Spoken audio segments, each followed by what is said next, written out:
Tupanga rekodi mavukozi pokoso soli madani ndimapezeka tuli kulowa nawo ndeti kamaliza timafuna dani tichose pokosolo muti apa napanga rekodi mavukozi ali apo kumene malongosola kuti timeneka tichose pokosolo nje funa ndikuoneseni kuti timachosa bwanji katika magwisa ntchito FL Studio.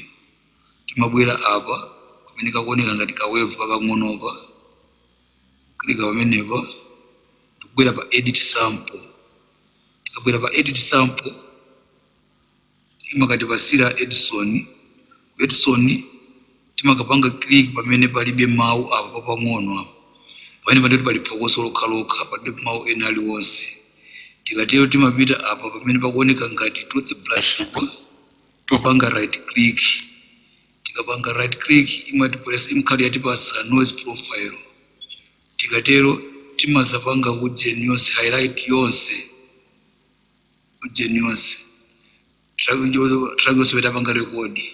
Tikatero timabwera sipa pa brush paja koma papo pano sipa panga no right click timapanga no left click.